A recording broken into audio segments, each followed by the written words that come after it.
Primero les doy la bienvenida a todos, ya estamos casi terminando, nos falta la conferencia de hoy y las dos conferencias de la semana que viene. Podemos decir que hoy vamos a conseguir una buena mano porque tendremos un repóker de sonetos.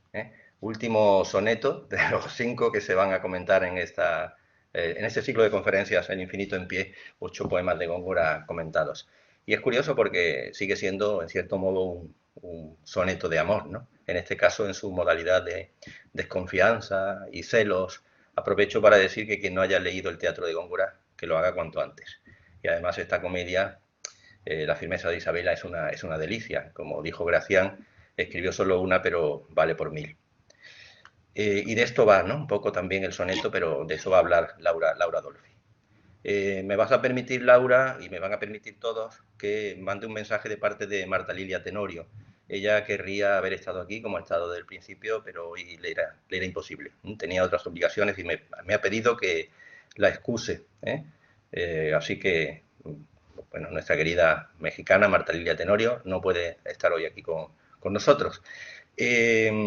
Laura Dolfi, pues, ¿qué diría yo de Laura Dolfi? Muchas cosas, pero empezando por algo que ya dije de otros conferenciantes anteriores, y es que es una todoterreno, porque igual que es experta en siglo de oro, lo es en el siglo XX. Ha hecho trabajos muy importantes sobre Guillén, Dámaso Alonso, Lorca y otros.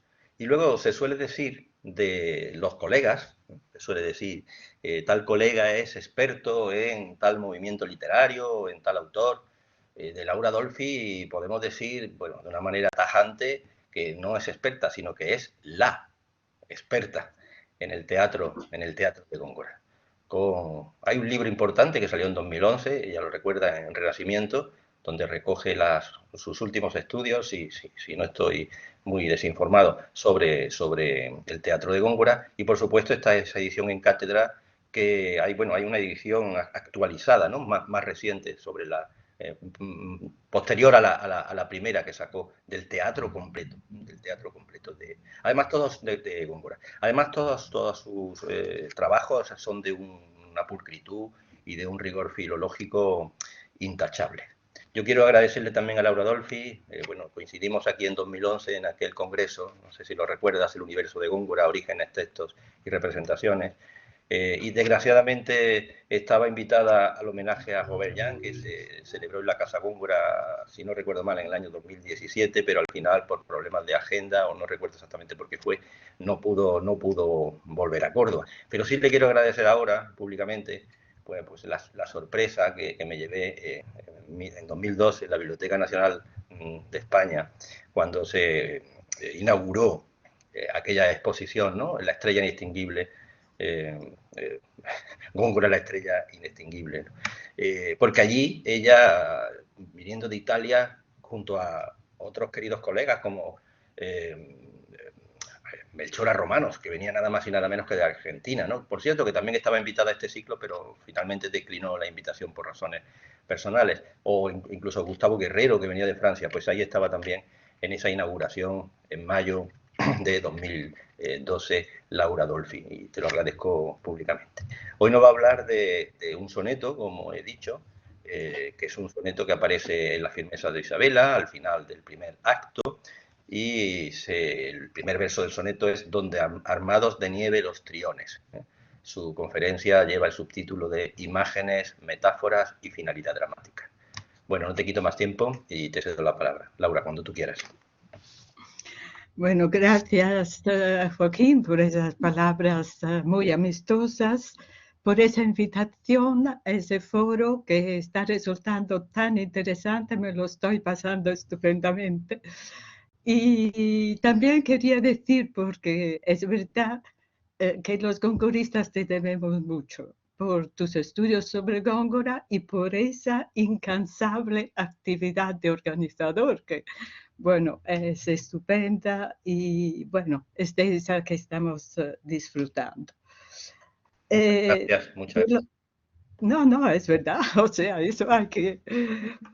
Por lo que se refiere, en cambio, a mi conferencia, quería decir que hay 3 razones por las que me han llevado, ya no te veo, pero espero que tú me veas. No, Y es que desaparezco para darte todo el protagonismo, Laura.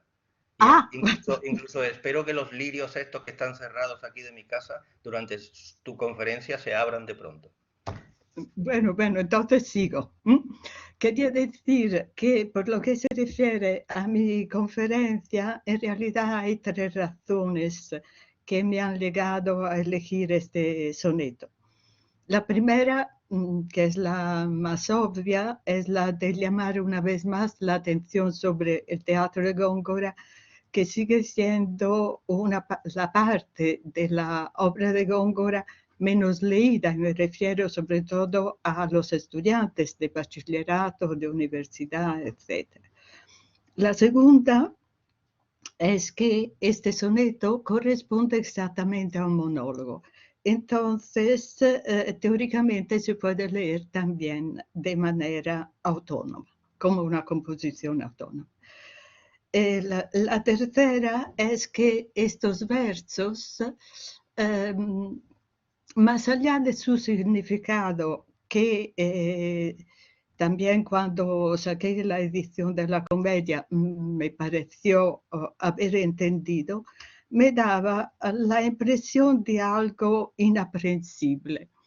Y entonces esa invitación tuya me ha dado la oportunidad de volver a reflexionar y analizar sobre estos versos que siempre me habían quedado como algo de alguna manera suspensa. Entonces, sin detenerme más en enfoques más generales, por ejemplo, la relación que este soneto puede tener con los otros dos que pertenecen al teatro de Góngora, pasaría directamente a su análisis y a su lectura. Lo vuelvo a leer. Donde armados de nieve los triones al sol le hurtan la Noruega fría, tan breves son los términos del día, cuán ligeros de alas los halcones. Dales el norte en todas sus regiones alas de viento y garras de arpía para cebarse. Oh diligencia mía, poco vuelas y a mucho te dispones. Hambre de honor alados pasos mueve, y por cebarse en dulces desengaños peligro corre, aunque dolor enseña. Experiencias intentan hoy mis años, que si el po a otros fue sepulcro breve, a ellos será el Tajo urna pequeña. Si entonces nos centramos sobre estos versos, resulta evidente que estamos en un ambiente difícil. Es decir, pero volvamos antes a la estructura y a la letra. Lo que es evidente es que tiene una marcada división. Hay los cuartetos y los tercetos. Los primeros 8 versos que corresponden a un paisaje poco grato, y los últimos 6 versos con los tercetos que en cambio proponen una personificación que es la del honor en el verso 9 y equivalencias funestas en el cierre del soneto, versos 13 y 14, o sea, 2 ríos que se identifican con un sepulcro breve, el Po, y con una urna pequeña, el Tajo, urna pequeña como urna cineraria. Sin embargo, a pesar de estas alusiones funestas, si tuviéramos que clasificar este soneto, no lo situaría entre los fúnebres, sino más bien por el tono utilizado entre los heroicos.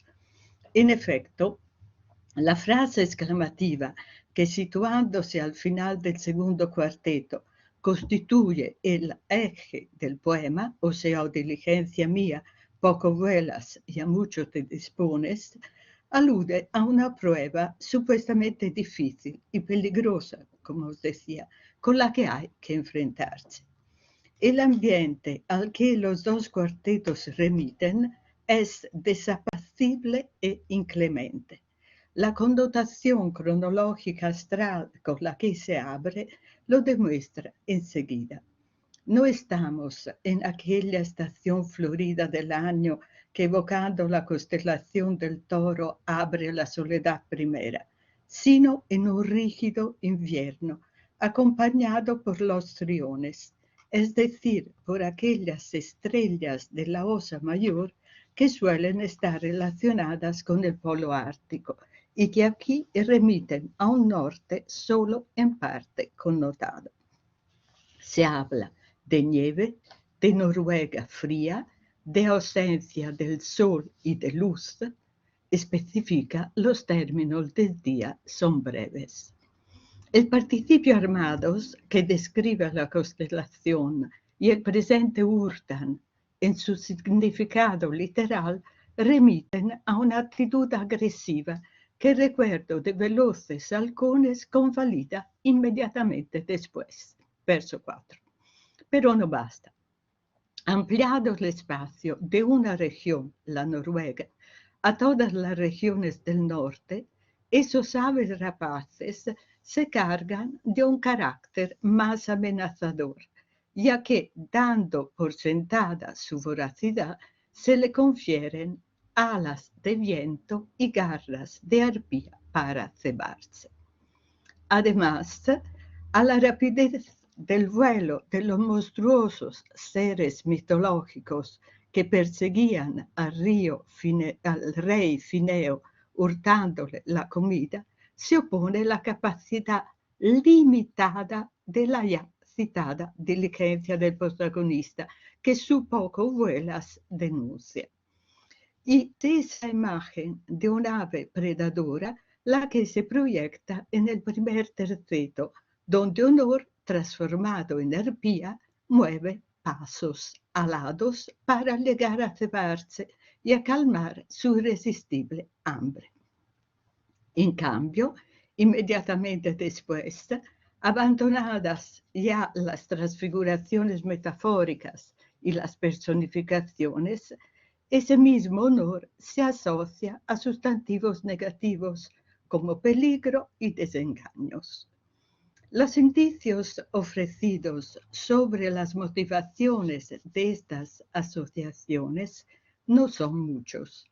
Solo una alusión al honor y el adjetivo dulces, que connota los desengaños, sugieren que se trata de un asunto amoroso. Sin embargo, el segundo terceto no se reanuda a este sentimiento, sino a la palabra valor que cierra el terceto anterior y que, colocada en el segundo hemistigio de un verso bimembre, el 11, destaca su paralelismo con el verso 8, igualmente bimembre. Poco vuelas corresponde a peligro corre y a mucho te dispones corresponde a valor enseña. Además, este último sintagma, valor enseña, introduce otra equiparación mitológica, ahora con el joven Faetón, que habiéndose obstinado en conducir el carro del sol, sufrió las consecuencias de su imprudencia y atrevimiento. Fulminado por Zeus, precipitó y ahogó en el río Po. En síntesis, si los dos cuartetos, con los pormenores de un paisaje áspero, abren camino a la desanimada invocación de los versos 7, 8, los sustantivos que empiezan el primero y el segundo terceto otorgan su clave de lectura. Un hambre de honor, verso 9, o sea, un extremado sentido del honor, lleva a realizar experiencias que ponen a riesgo la misma vida. Este sintagma, hambre de honor, es fundamental porque remite directamente al núcleo temático de la comedia. Además, pudiéramos desde este punto podríamos también detenernos en observaciones métricas y fonosimbólicas, pero ahora voy más bien al sentido del soneto, en eso volveremos si hay tiempo. Los datos que entonces el soneto, fuera de su contexto del enredo de la comedia, deja traslucir, llega en suma hasta aquí. Es evidente que hay mucho más. En efecto, hay que ampliar la mirada a toda la comedia para entender mejor el significado de los dos tercetos, de la equiparación con Fetón y sobre todo de la exclamación de los versos 7 y 8. Cuando Camilo pronuncia estos 14 versos, el espectador ya sabe muchas cosas. Sabe que Camilo es hijo de un mercader, que sirve de cajero, que ha cambiado su nombre, que al llegar a Toledo se ha enamorado de la mujer con quien su padre decidió casarle, que se llama Isabela. Isabela, sin conocer la verdadera identidad del joven, le corresponde. Y sabemos también que Camilo está a punto de poner en marcha cierta experiencia. Este sintagma, cierta experiencia, nos interesa mucho porque el sustantivo experiencia, en plural, abre precisamente el segundo terceto del soneto, lo hemos visto. Este sintagma, cierta experiencia, lo pronuncia el criado Taddeo en las primeras escenas de la comedia, y pero lo hace de forma tan enigmática que no entendemos nada. Se limita a decir que esa experiencia es una impertinencia que Camilo llama curiosidad. Nada nos dice. Sin embargo, adelantado el acto primero, nos estamos moviendo dentro del acto primero, adelantado el acto primero es Camilo quien descubre indirectamente su significado y lo hace precisamente antes de pronunciar el soneto que estamos comentando. Lo que Camilo quiere es experimentar la fortaleza de Isabela, tentarlo mejor, mirarlo con sosiego, descubrir si el suyo es afecto de corazón o efecto de liviandad. Además, vale recordar que en el acto tercero, estando el joven preocupado por el no previsible resultado de esa experiencia, el joven acude a un campo semántico bélico. Isabela tendrá que combatir con ánimo varonil por su amante pobre, es decir, por Camilo, rechazando al esposo acomodado, rico, que el padre eligió y que se llama Lelio. Si así no fuera, o sea, si Isabela acepta a su prometido y si demuestra infiel, su amante pobre, Camilo, la abandonará. Pero tampoco el rico esposo elegido por su padre se casará con ella, puesto que en realidad el amante pobre, Camilo, y el esposo rico, Lelio, son en realidad la misma persona. Siguiendo, no me detengo en pormenores del enredo, mencionando solo los que vienen al caso. En esta singular pelea de defensa del amante en contra del esposo, la joven mujer parece ser la única que se arriesga a sufrir consecuencias negativas. Sin embargo, este soneto, con el que Camilo cierra el acto primero, va más allá de esta constatación y la completa con otra paralela vertiente. cuando el resultado de la prueba sea negativo, no solo será Isabella quien pierda, sino también Camilo. Ella por su importuna ligereza, él por su imprudente deseo de averiguación.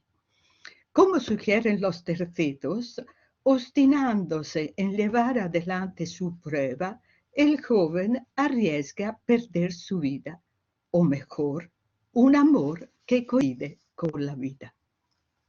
Es significativo, además, que ya adelantado el enredo, Camilo construya una identificación metafórica que dibuja para la mujer un íter funesto análogo al suyo. Si en el soneto Camilo se equiparó a un fetón que por su imprudente atrevimiento precipita y muere en las aguas del Tajo, en el acto tercero, en cambio, el mismo Camilo elige otro alter ego suyo, un águila que deja precipitado morir a su pollito cuando no se demuestre a la altura de sus esperanzas. Y es evidente que el pollito es Isabella. Esta identificación de personajes y animales, Camilo la sintetiza y subraya de manera explícita e inmediatamente después. Tal yo esta noche a Isabella introduzco, y no en la lid de su vista con el sol, sino en el calpo gentil del amor con la obediencia. La defensa del honor, la desconfianza y la averiguación amorosa se confirman, pues, como el tema base, no solo de los diálogos, de las firmetas del soneto, sino de la firmeza de Isabella, sino también del soneto de Camilo. Es un hecho, en efecto, que hay una relación directa entre el problema básico de la constancia amorosa y la posible muerte metafórica del protagonista que se menciona en el soneto. Lo confirman incluso las amonestaciones reiteradas del criado Tadeo, que insiste en que al no existir indicios negativos previos, la obstinación del joven en poner a prueba a su enamorada puede ser dañina. Dice, por ejemplo, donde malicia falta, cualquier experiencia sobra, lambicando finezas se rompen muchas redomas. No estoy bien con esas cosas ni en hacer, que es necedad, experiencias peligrosas. Y análogamente siempre creado habla de impertinencia y de peligrosas experiencias que pueden llegar a ser varas de su ataúd. Dentro de ese contexto de averiguación y riesgo, entonces no solo la equiparación con fetón, sino también la exclamación, oh diligencia mía, poco vuelas y a mucho te dispones, parece encontrar una explicación. En efecto, después de haber afirmado que su amada Isabella, igual que un soldado, deberá de enfrentarse a su esposo para defender a su amante, Camilo se implica directamente en esta difícil pelea, y no solo como testigo. En efecto, delante de la hipótesis de que Isabella se demuestre infiel, él confiesa su debilidad. Esta experiencia lo llevará a emprender una lucha considerable consigo mismo y deberá de demostrar un valor todavía superior al de la mujer. Si ella tiene que luchar con ánimo varonil, a él le tocará combatir y vencer como y más que el máximo héroe de la reconquista. Habla de sí mismo diciendo haberme a mí vencido.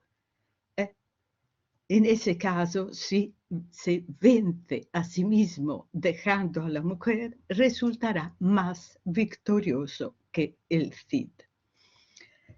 Entonces, teniendo en cuenta todo esto, el poco vuelas del soneto aludiría a las escasas fuerzas que el joven enamorado tiene para luchar contra su amor, porque para dejar a su amada necesitaría, como dijimos, imponerse y sacar más coraje que el sí.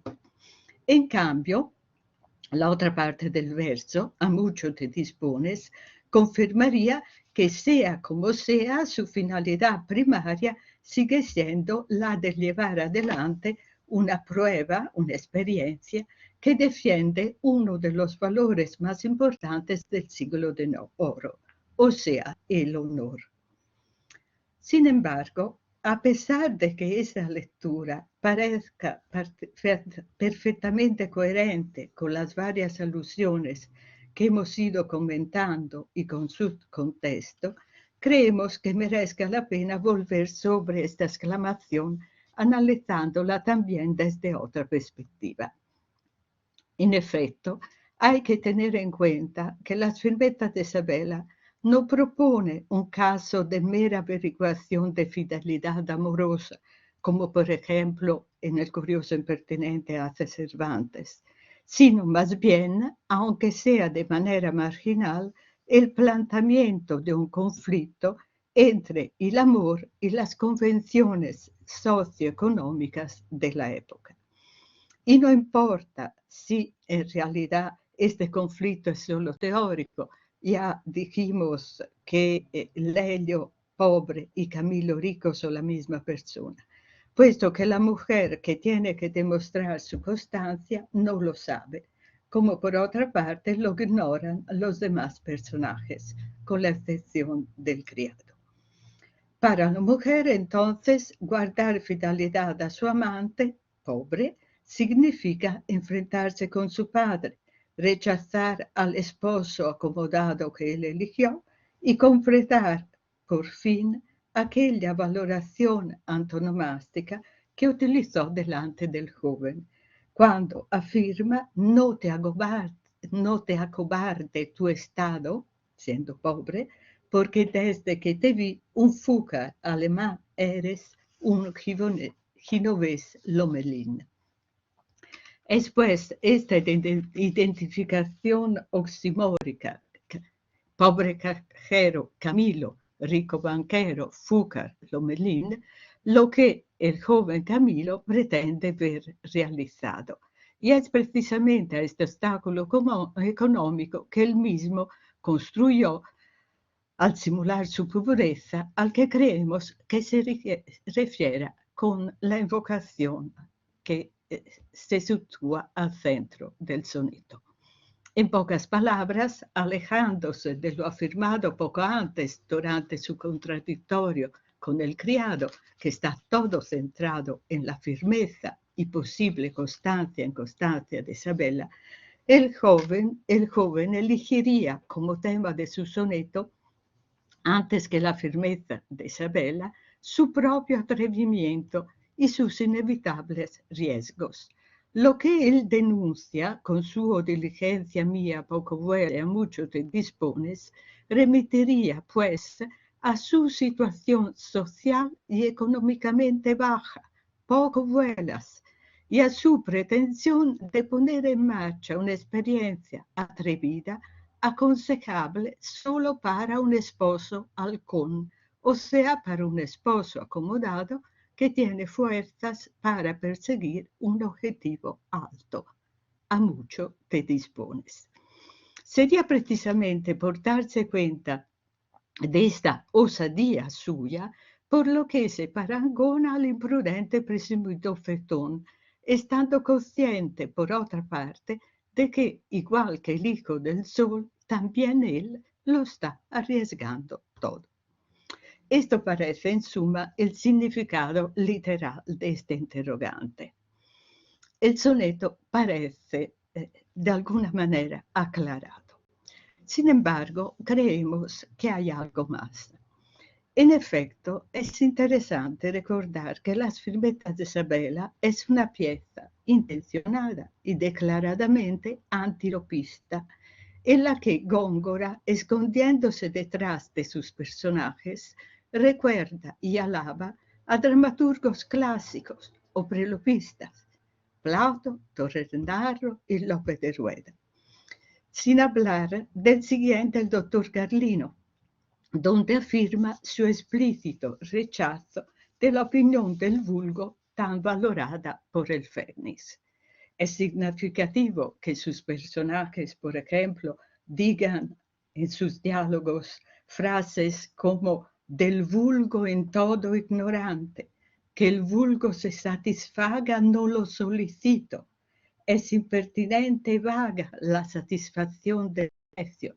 En suma, afirmaciones que parecen contestar directamente y de manera ineludible al cómo las paga el vulgo es justo a darle necio para darle gusto del arte nuevo de Lope de Vega.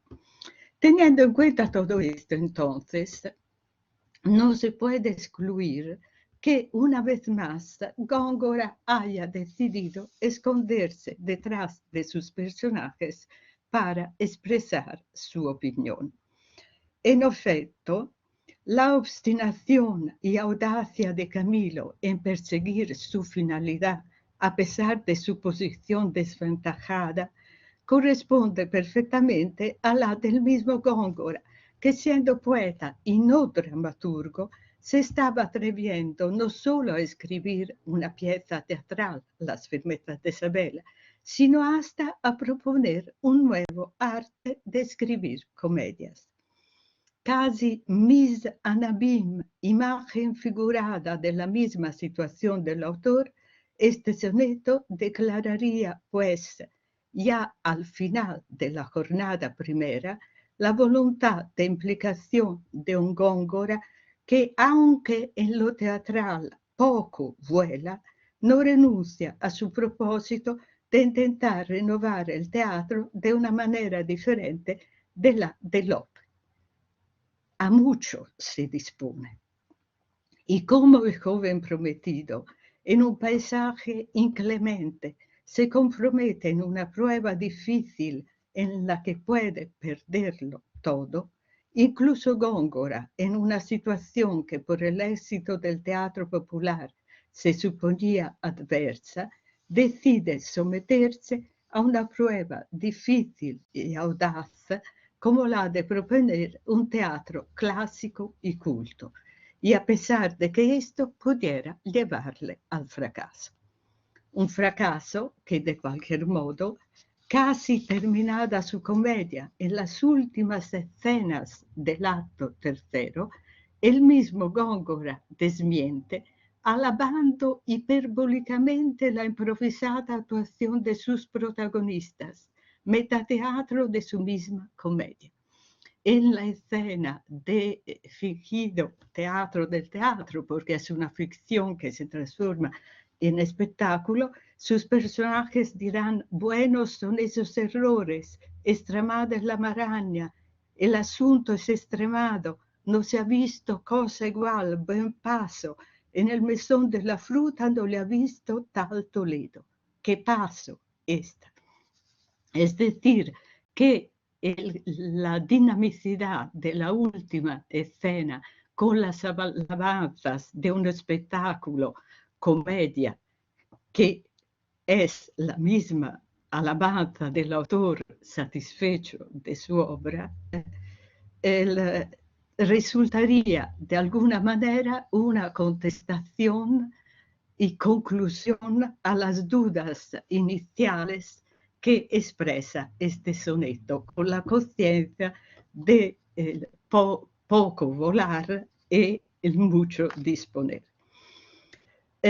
No me queda más entonces concluir diciendo que es inútil decirlo, que a mi parecer y a pesar de las opiniones discordes que también Joaquín Roses acaba de citar, el bien limada de Gracián en contra la falta de acierto de Pellicer, según mi parecer, el hipotético fracaso de un Góngora dramaturgo queda completamente desmentido a posteriori Y podríamos decir, como otra parte, en el desenlace de la comedia queda desmentida la posible inconstancia de Isabela.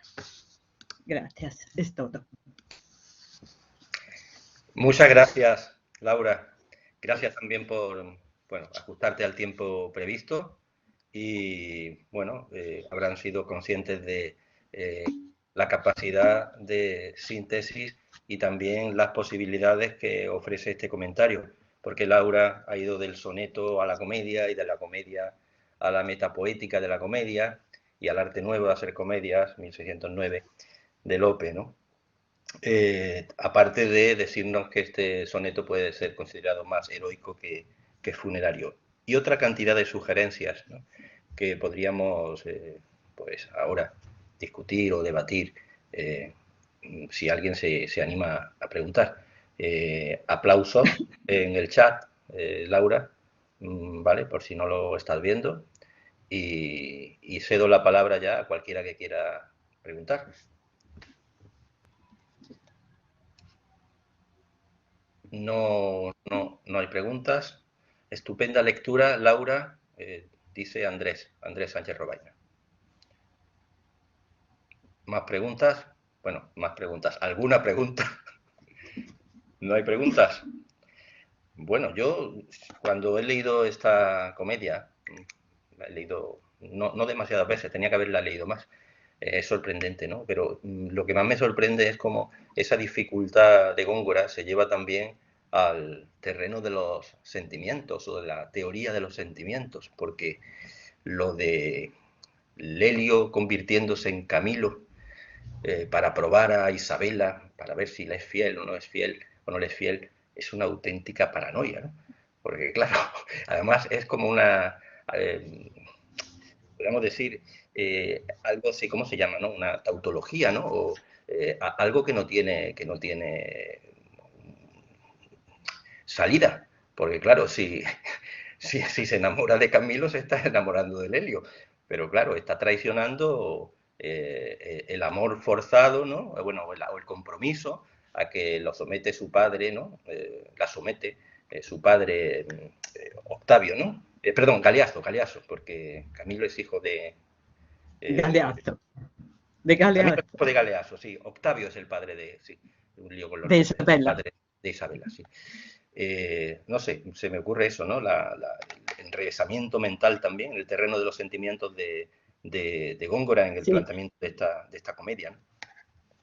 Claro, en efecto, es precisamente este el problema. Góngora no construye una comedia basada fundamentalmente en la acción, a pesar del hecho que acción hay, y por eso habíamos comentado ya hace años que sería bonito llevarla a la escena. Hay muchos apartes, hay muchos ademanes que mueven el diálogo. Sin embargo, es evidente que a Góngora le interesa el enfoque psicológico. Esto sale de los monólogos, que además siempre se expresan con formas métricas diferentes, no solo los sonetos, aquí también habría que comentar cosas, pero es evidente que es el enfoque psicológico. Para esto utiliza también, para enfocarlo, utiliza también muchos apartes. Con respecto al honor, es evidente que Góngora busca situaciones extremadas. No es una casualidad que el doctor Caldino también plantea el problema del honor, pero lo plantea al revés. En las firmetas de Isabela es la obsesión para guardar el honor, en el doctor Carlino es la absoluta desacralización del honor, porque es una comedia llena de traiciones, donde también los protagonistas actúan de manera descarada, donde empieza un segundo acto con los amantes que acaban de traicionar a sus respectivas parejas que dicen de lo bien que lo han disfrutado, o sea, es totalmente descarado. Pero es evidente que también la elección de este tema no es una casualidad. Lope de Vega es uno de los dramaturgos que más se ha centrado en el tema del honor para darle dignidad. Hasta hay una comedia como Los Comendadores de Córdoba, donde la defensa del honor llega a lo extremado. Y Góngora entonces hace propuestas diferentes, provocativas, podemos decir, ¿no? Y entonces no es una casualidad. Y también me parece interesante el hecho de que este soneto, de alguna manera, vaya, si queremos decir así, al final. Ese final que unas veces se ha considerado rara en una comedia que se había centrado sobre todo en un enfoque psicológico y que en cambio de repente el diálogo se vuelve súper dinámico, lleno de chistes, etc. Muy No sé bien, si muchas hay... gracias. Sí, como tú dices, está el tema del honor, pero también está el de la desconfianza y los celos, ¿no? Recordemos el soneto "Oh niebla del estado más sereno", ¿no?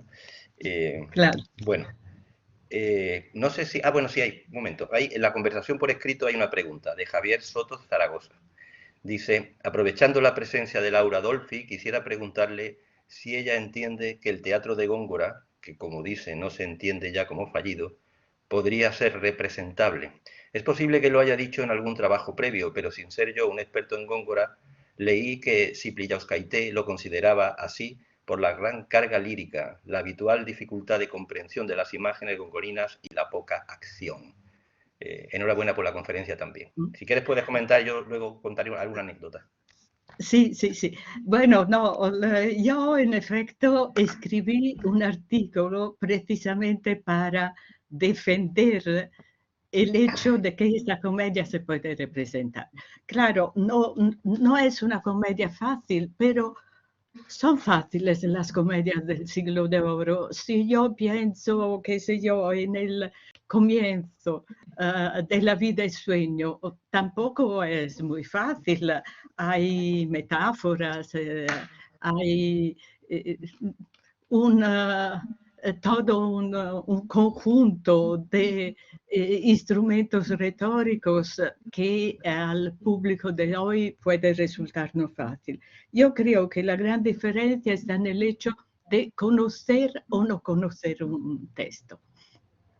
La comedia de Góngora, según mi parecer, hay que representarla. Yo escribí ese artículo mío en un homenaje a Robert Jam, porque recordaba un artículo suyo que me había interesado mucho y que estaba dedicado a las acotaciones en el teatro de Góngora. Y era evidente que las acotaciones ayudan mucho la comprensión de un texto. Es decir, una metáfora acompañada por un ademán se hace clara. Y entonces no es solo lo de los ademanes, la entonación, es todo lo que la representación acompaña que también ayuda a la comprensión. Y la comedia de Góngora yo creo que resultaría muy bien en la escena. Hasta lo habíamos comentado hace muchos años Sí, con sí, Joaquín. sí. Y si yo pienso en que en alguna ocasión se ha transformado en actuación las soledades, que no son teatro, pero que la gente suele conocer bastante, entonces digo, ¿por qué no las firmetas de Isabela? Que, que es teatro y que para esto está pensada y que yo creo que puesta en la escena resultaría muy bien.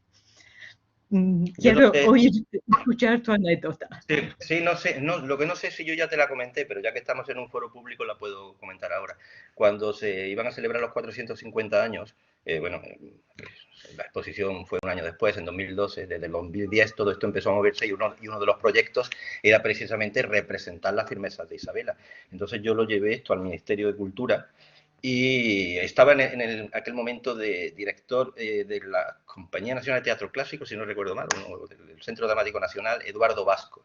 Entonces yo hablé con los técnicos de cultura y nada, pues acogieron la idea y hicieron una serie de consultas, pero inmediatamente lo primero que me propusieron fue que eso no se podía representar así, que tendría que ser una adaptación, o sea, en cierto modo, una mutilación, ¿no? Porque que yo sepa, no se ha representado nunca, aunque hace unos 3 o 4 años leí una noticia que en México, no sé de qué manera, pero en algún teatro de México llegó a, por desgracia no está aquí Marta Lilia Tenorio, pero bueno, está Ulises y pues, supongo que hay otros mexicanos, llegó a representarse la firmeza de Isabela. Incluso cuando falló la negociación con el Ministerio, lo intenté con la Junta de Andalucía y para representarla aquí en Córdoba, el primer estreno mundial y todo eso, pero bueno, incluso llegó a venir a Córdoba una actriz conocida que se llama Kitty Mamber, proponiendo que pues una lectura de fragmentos, pero en ningún caso una representación completa de la obra. Eso era esa era la anécdota que me apetecía contar ahora y no sé si te lo comenté ya en 2012. Hay más preguntas, Laura. A ver, Amelia de Paz, precioso. Laura, muchas gracias. Un lujo poder escucharte. Te quería preguntar si crees que Toledo tiene o no una función estructural en la Isabela. Es decir, si esta comedia sería posible en otro entorno o se desvirtuaría. Muchas felicidades por la conferencia. Bueno, digamos, quizá una función estructural sea demasiado, pero sí, por cierto, que es una ciudad muy presente. Es decir, que, bueno, ya Robert Jama lo relacionó con con los personajes que Góngora había conocido, o sea, como un homenaje a sus amigos toledanos, pero es verdad que la presencia de Toledo con esta estructura vertical ocasiona toda una serie de comentarios, la descripción altamente metafórica que los dos ancianos al llegar a la ciudad pronuncian alabando la belleza, los monumentos, etcétera, y la versión negativa, irónica y desacralizadora que ofrece el criado. Es decir, que pertenece al mismo diálogo. De manera que creo que con otra ciudad deberían de quitar bastantes cosas en esta comedia. Muchas gracias de parte de Amelia de Paz por la respuesta. Y hay otra pregunta, me parece. Sí. Sara Errante pregunta lo siguiente. A pesar de ser una pieza antilopista, puesto que, como se ha dicho, se pone en contraste con la reforma teatral promovida por el arte nuevo, me parece percibir un eco lopista. El poco volar y a mucho disponerse, asociados a las ideas de honor y de bajeza desde el punto de vista social y económico, podrían tener alguna conexión con el personaje de Teodoro del Perro del Hortelano, de Teodoro del Perro del Hortelano. Él también repetidamente comparado con Faetón e Ícaro. Muchas gracias por el ciclo de conferencias y por la espléndida lectura de la profesora Dolfi. Saludos desde la Universidad de Milán. Sara Errante. Bueno, seguro que hay ecos de Lope de Vega en Góngora, sobre todo más allá de sintagmas aislados o de coincidencias. toda la última parte de la comedia está, sigue las huellas de lo fingido verdadero de Lope de Vega. Es decir, que el mismo mecanismo de teatro en el teatro que actúa Lope, lo actúa intencionadamente Góngora. Lope transforma la representación en realidad y Góngora la realidad en representación. El mecanismo es igual y en su día la señalé como una fuente, una de las fuentes de esta comedia. Pero desde este punto de vista añadiría algo más, porque en las últimas investigaciones que he hecho en un libro que acaba de salir, que se titula Góngora e Tirso de Molina, lo oculto e lo sorprendente. Intencionadamente he analizado, digamos ahora en pocas palabras, el barroco de Góngora y el barroco de Tirso, yendo más allá del teatro de Góngora y de Tirso. Lo que me he dado cuenta y que me parece suficientemente significativo es que hay como, podríamos decir, reconstruyendo a posteriori, una cadena de comedias. Lo fingido verdadero de Lope es una comedia que podemos considerar una comedia manifiesto, porque lo fingido verdadero de Lope, Diocleciano, el emperador, rechaza a los clásicos defendiendo la comedia nueva. A los pocos años, Góngora contesta con su comedia. Naturalmente todo se hace de forma críptica, no hay nada explícito, pero sí lo suficientemente explícito como para entenderlo. Y entonces Góngora hace lo contrario, rechaza la comedia de Lope, recupera a los antiguos y alaba su elección. Vamos más adelante, a una decena más años después. Tirso de Molina. Tirso de Molina escribe La fingida Arcadia y en esa comedia va en contra de Luis de Góngora. Es una comedia que de alguna manera también podemos considerar una comedia manifiesto. Y la cosa curiosa es que las tres comedias utilizan el mismo mecanismo de teatro en el teatro. Entonces, Tirso seguía a Lope de Vega y ataca a Góngora. Es decir, que hay unas comedias que van más allá, o sea, son comedias muy diferentes, de redo, bonitas, agradables, etc., pero que las tres se afirman como comedia manifiesto. Y creo que esto es bastante significativo de la actitud personal del dramaturgo. Es una hipótesis mía, no sé si os convence. Sí, totalmente.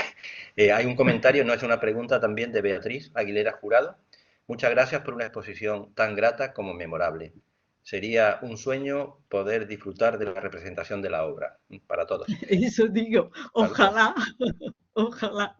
Y Sara Errante te da las gracias por las aclaraciones. Yo no sé si alguien más se anima a preguntar. Hemos llegado a la hora, como casi siempre. Son las, bueno, un poquito más, las menos 20.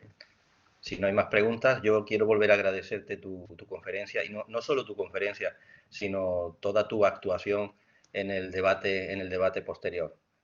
Ha estado todo muy bien. Así que gracias, Laura, y gracias a todos por su atención, por su fidelidad. Nos queda solo una semana, conferencia del martes, conferencia del jueves. Dos mexicanos, Marta Lilia Tenorio y David Huerta.